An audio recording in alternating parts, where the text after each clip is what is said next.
Y damos comienzo a Fuera de Serie para hablar con el señor Jorge Noro, que es doctor en educación, profesor de filosofía, pedagogía y letras, y además dicta seminarios de maestría y doctorado en Santa Fe, Rosario y Córdoba. Es director académico del programa Nuevo Mundo Educativo, da conferencias, cursos, congresos, talleres y capacitaciones en el país y en el exterior. ¿Qué tal, Jorge? Bienvenido a Fuera de Serie. ¿Cómo anda? ¿Qué tal? ¿Cómo están ustedes? Muy bien, ¿usted? Muy bien, muy bien. Qué bueno. Buenas tardes, Jorge. Gracias por esta entrevista. Baltasar Schubert, ¿Cómo está? Bien. Jorge, tradicionalmente hubo, digamos, 2 o 3 formas de enseñar la filosofía. Una un poco más lineal, como, digamos, de acuerdo al proceso histórico evolutivo de la filosofía, y otros un poco más desde el punto de vista de los distintos paradigmas que plantea la filosofía. Pero hoy, ¿cómo vemos a la filosofía? Sí, en realidad, normalmente la filosofía se enseñaba o de manera histórica, sí, que es siguiendo el curso de los 4 momentos de la historia de la filosofía. Esto todavía sigue estando en las facultades. La otra es por el tema de los grandes problemas que aborda la filosofía, que era el tradicional programa que tenía la escuela secundaria de antes, y todavía lo sigue teniendo: el problema del conocimiento, el problema del ser, el problema del obrar, el problema estético, el problema de Dios.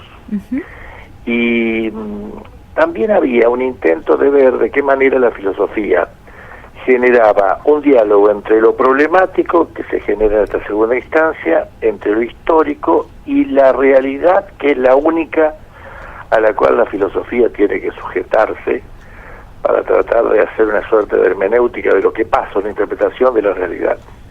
La filosofía hoy no puede no hundir, como dice Feynman, sus pies en el barro, y no puede no pensar desde y para la realidad que está viviendo, y es decir, construir todas las versiones y teorías que pueda realizar, pero nunca desprovista de ello.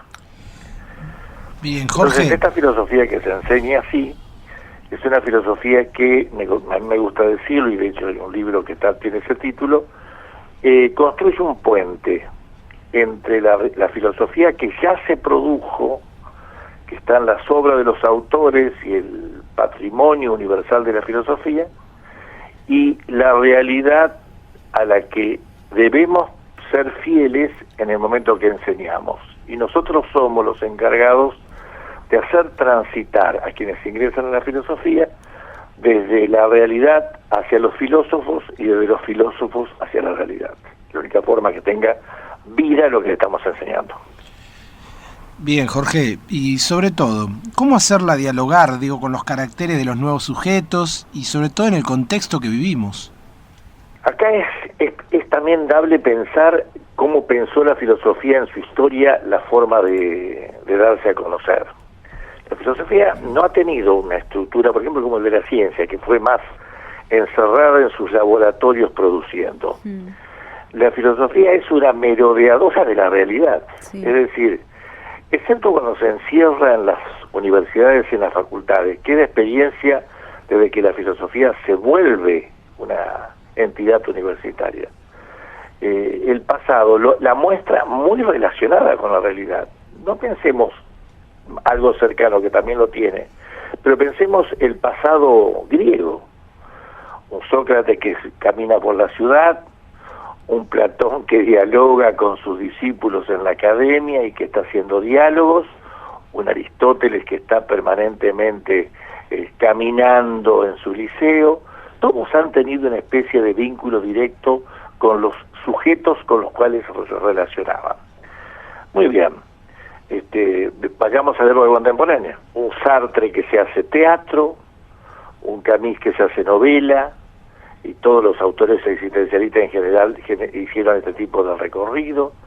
Entonces, hoy, el vínculo que establecemos con estos nuevos sujetos, enseñándoles a pensar, o alimentando ese pensamiento, presentándoles las doctrinas que ya se enseñaron, y vinculándola con los problemas que tenemos los argentinos hoy, se hacen a través de los distintos soportes con los cuales nosotros pensamos.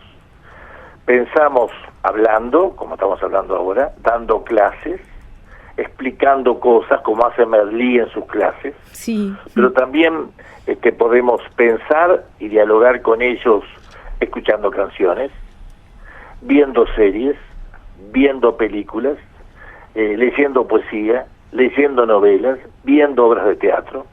En todas esas obras de arte, en todos esos lugares está la filosofía, y la expertez del profesor es que es alguien que sabe manejarse con todos estos instrumentos para que esto pueda llegar al destinatario de acuerdo a lo que él más le agrada o le gusta, aquello que él más elige o el grupo más elige y se siente más cómodo. Yo termino de recibir ahora un pedido de un colega que creo que está en Santa Fe, porque el Facebook no me lo identificaba, pero creo que es de allí, que me decía: ¿podré usar este capítulo de la serie Black Mirror para explicar la alegoría de la caverna? La verdad que yo no me acordaba de ese capítulo de Black Mirror. Fui rápidamente con él y dije: sí, específicamente. Sí. Este capítulo de Black Mirror te ayuda perfectamente para hablar sobre Platón, sobre la alegoría de la caverna, pero después que los alumnos, cuando vean este capítulo, disparen todas las preguntas posibles y vos tratarás de elaborar con ellos todas las respuestas posibles. Porque una serie como la de Black Mirror es generadora de 10.000 cuestiones que tienen muchísimo que ver con el pensamiento. Totalmente. Bueno, ahora cuando decía de Merlí y hablaba de la educación universitaria, pensaba, bueno, en mi formación universitaria, y a mí me encanta la filosofía, me gustó siempre, y la sentí muy encasillada durante el proceso de la facultad. Me enseñaban muy de librito, pero no había discusiones ni trascendentales ni discusiones que tuvieran condimento de la actualidad. Y me parece que sobre todo una carrera como comunicación social deberías darse prácticamente todos los años. Lo que pasa es que es el gran problema de la formación de los profesores de filosofía. Uh-huh. Yo cuando hago estas jornadas, estos encuentros, lo primero que trato de hablar con los colegas con absoluta humildad y diciéndoles que soy uno como ellos, pero que hace muchísimo tiempo que pienso esto, aún a contrapelo de muchos colegas que se habían formado conmigo y que seguían pensando que la filosofía era intocable, que es lo que te puede haber pasado. Sí, sí. Es decir, ¿cómo se va a atrever alguien a hablar de filosofía cuando todavía es alguien que aprende filosofía? Que la filosofía es un instrumento para usar, es algo que es para ensuciarse, no importa que uno no saque perfecciones, porque va a ayudar a perfeccionarse a través de su uso. Decía, el miedo del profesor es que acá, con este esquema que yo estoy proponiendo y que proponen muchos otros, obviamente, uno debe desarmarse de las seguridades de la clase preparada y con las respuestas todas armadas, y el apunte que yo ya voy a dar, y la respuesta que espero que los alumnos den, para ponerse a pensar junto con los alumnos. Es una especie de director de orquesta que va dando la entrada a todos y que articula los sonidos. Es mucho más difícil dar clase así. Uh-huh. Es mucho más difícil tomar exámenes de esta manera. Porque yo tengo que estar dispuesto a ir pensando con el otro, ver que el otro está generando cosas. Ahora, si no va por acá la filosofía, como casi todas las materias que se enseñan, no tenemos futuro. Tenemos simplemente un recitar cosas que rápidamente después se olvidan y que no sirven para nada. Claro, sí, esa era la sensación que yo me quedaba a mí. Claro, es posible que haya pasado eso, y es una experiencia que frecuentemente yo escucho de terceros que me escuchan a veces presentar temas, y a mí me lo fue enseñando el poner la mirada y los oídos en mis adolescentes. Uh-huh. Es un libro, creo que es mi bestseller, llamaba Historia, Problemas, Vida, y les llamaba la atención a los colegas porque yo lo que hacía casualmente era este cruce entre el pensamiento histórico, los problemas filosóficos que se clasifican, y luego ponía retazos de medios de comunicación, ejemplos de vida, alguna referencia, alguna película. En aquella época no tenía la versatilidad que se tiene hoy con los medios, y esto generaba un diálogo muy interesante. Después, puesto a darle clase a gente más grande, ya entendí que no había otra forma más que estar siempre en un diálogo plagado de ejemplos y de bajadas para que el puente se transitara de manera permanente. Y yo veía que la gente se le abría la cabeza sabiendo que nunca había pensado que esos eran temas que la filosofía podía abordar. Después, a mí me parece muy bien que se llegue a los clásicos, a los textos que hay que leer, a todo eso. Eso es un punto que hay que tomarlo como de llegada. Pero yo puedo recitar la alegoría de la caverna, el solo sé que no sé nada de Sócrates, el pienso luego existo de Descartes, pero no tenés la menor idea para qué sirve todo eso. Y esto se termina siendo una especie como de catecismo filosófico que se repite, pero que después no se usa. Y Jorge, el deber ser, la moral, la condena social han sido siempre temas que socialmente marcaron nuestro comportamiento, incluso marcan nuestro comportamiento. Sí. Pero ¿le parece que, o le da la sensación de que eso está cambiando un poquito, que nos estamos liberando en cierto punto de ese condicionamiento y viviendo un poco nuestras elecciones de una forma más libre? Todos los planteos de carácter moral han sido en general prescriptivos. Hay mucho peso religioso en lo moral. Sí. Y hoy creo que si lo que se produce es una evolución del pensamiento para que la moral tenga basamentos más firmes, si se quiere, pero también hay un hecho que también es respetado por todos, en el sentido de que más allá de las prescripciones morales, nos queda claro que cada uno está haciendo sus opciones. Y en algunos, estas opciones que se realizan pueden ser respetuosas de determinadas prescripciones y otras no. Y esto se está volviendo una cuestión de decisión personal, que forma parte de un complejo mundo de ideas que vivimos en este momento, y en donde tenemos que estar respetuosos de que cada uno haga lo que le parezca, que piense de todos modos que lo que hace no debe vulnerar derechos de terceros y de sí mismo, y que no debe tratar que porque a él le parece que alguna de sus acciones deben ser así, las deba convertir en ley universal simplemente para justificarse. Que este es el gran riesgo que estamos viviendo en este momento. Que las personas hagan lo que les parezca, aún moralmente cosas discutibles, pero luego salgan a justificarse diciendo que esto debería ser una ley para todos. Esto no es así. Hay cosas que pueden ser de una manera, deberían ser de otras, pero en última, la ley moral o los principios morales piden que la gente de carne y hueso la ejecute, la haga propia, y no siempre se hace. Lo malo no está en que no se la respete, porque en última instancia cada uno con su vida hace lo que puede también, sino que a veces hay un planteo justificatorio que es discutible porque terminamos queriendo que la ley sea la que nosotros queremos armar.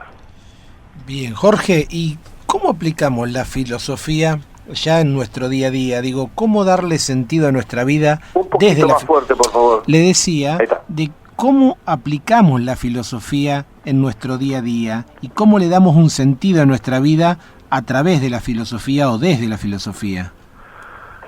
Bueno, este es otro de los grandes temas. A veces el sentido, la orientación de la vida, el proyecto de vida que podemos decir, es uno de los grandes temas.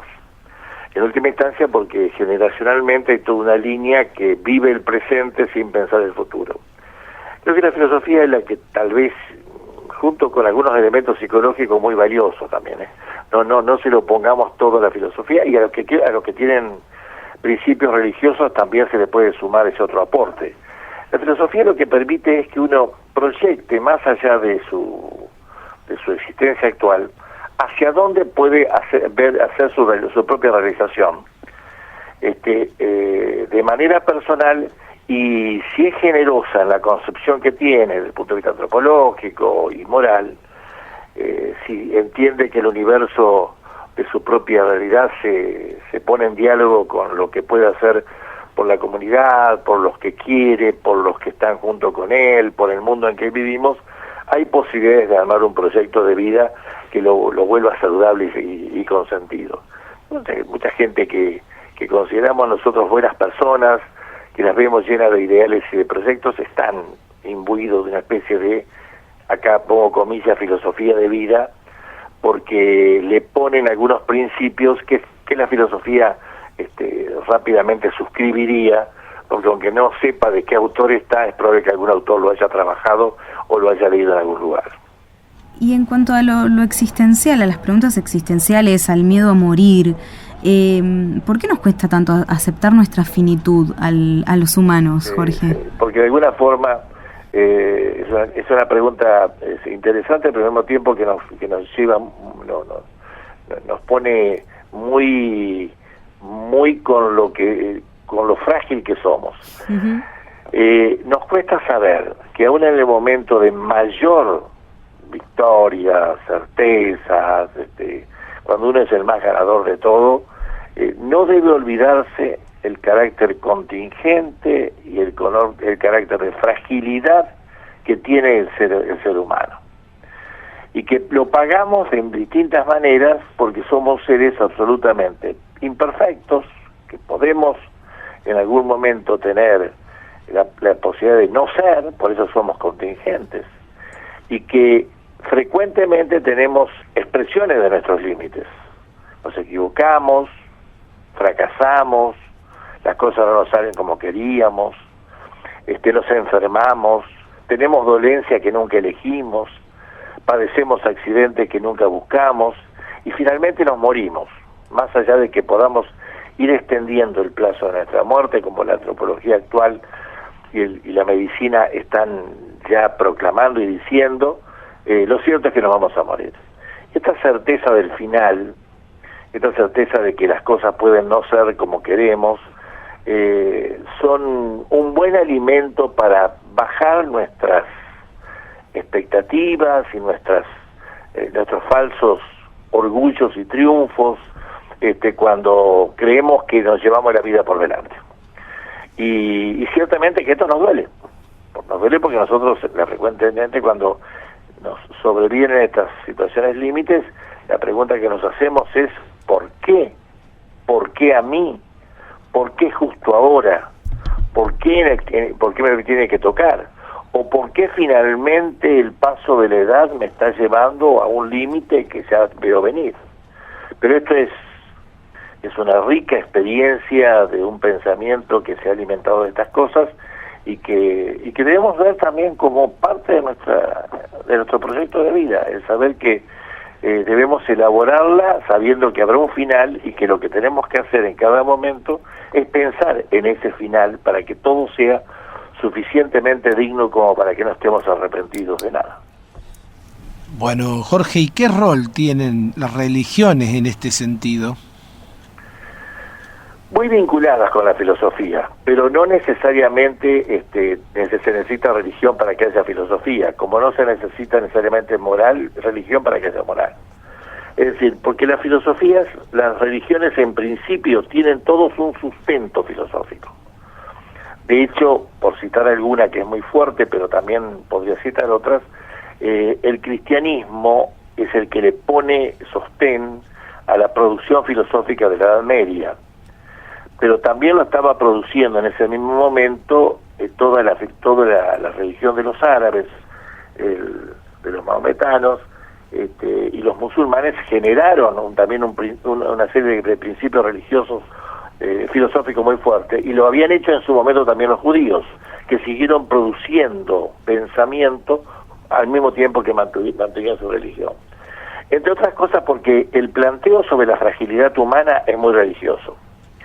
Entre otras cosas también porque la idea de un Dios que crea, estas tres religiones están armadas sobre el principio del Dios creador, genera muchos temas metafísicos, muchos temas vinculados con la antropología, con la teología, que son de diálogo necesario e importante. Y yo no veo incompatibilidad en que alguien piense y al mismo tiempo crea, siempre que no lo haga al mismo tiempo, porque al mismo tiempo no lo puede hacer, porque la filosofía está hecha en la búsqueda de la verdad y la fe está hecha en la posesión de la verdad. Pero hay muchos aspectos dentro de los temas religiosos que ameritan que uno le ponga planteos, reflexiones, así como en algunas otras cosas no puede hacerlo porque la fe impone, por tradición, por peso, por lo que sea, cosas en las cuales hay que creer. No son necesarias una con respecto a la otra, es decir, no hace falta ser filósofo y ser religioso, y no hace falta creer y al mismo tiempo saber filosofía, pero su presencia juntas tampoco pueden ser necesariamente separadas, porque perfectamente pueden coexistir. Y ha habido filósofos absolutamente ateos, y los hay, y hay filósofos absolutamente religiosos, y han sido también buenos filósofos, por lo cual hay un vínculo ahí interesante como para seguir explotando y trabajando.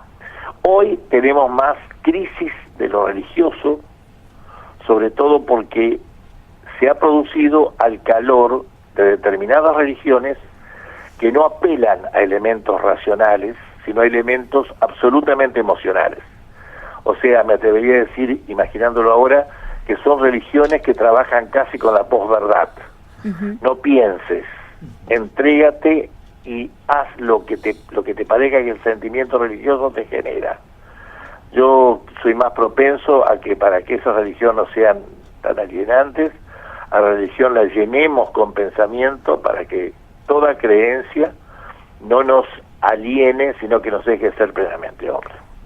Jorge, un placer, de verdad. Muchísimas gracias. Gracias a ustedes. Por favor, hasta la próxima. Hasta la próxima.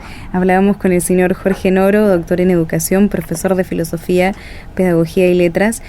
Y viste que sin querer cómo se van hilando las entrevistas una con otra semana tras semana. Sí, realmente, ¿no? Él retomó mucho de lo que decía Valeria Shapira la semana pasada. Bueno, ella es budista, ¿no? Sí. Pero los dos hablaban, y también Lucas Raspal, de la búsqueda de la verdad propia, del sentido de la vida, de preguntarse dónde estamos, hacia dónde queremos ir.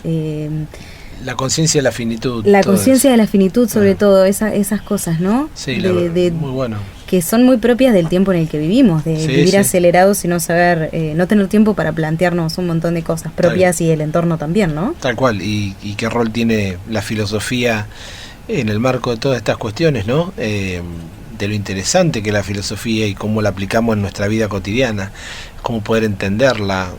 La verdad que es una voz muy autorizada, Jorge Noro, y la verdad que deja, al igual que las anteriores entrevistas, muchas ideas, fuerzas para repensar y repensarse. Y bueno, es lo que quisimos hacer como todas las tardes de Fuera de Serie. Así que bueno, a leer un poco de filosofía, el autor que les guste, la rama de pensamiento que prefieran, pero es un ejercicio muy bueno y sobre todo es un ejercicio para uno mismo, ¿no? Tal es cual, algo que enriquece y que se lleva a uno mismo. Y si no, bueno, les recomiendo, yo que ando recomendando series, que vean Merlí, porque la verdad es que no solo te atrapa, sino que da muchísimas enseñanzas. Y para los que estudiamos filosofía es como un repaso de muchas materias.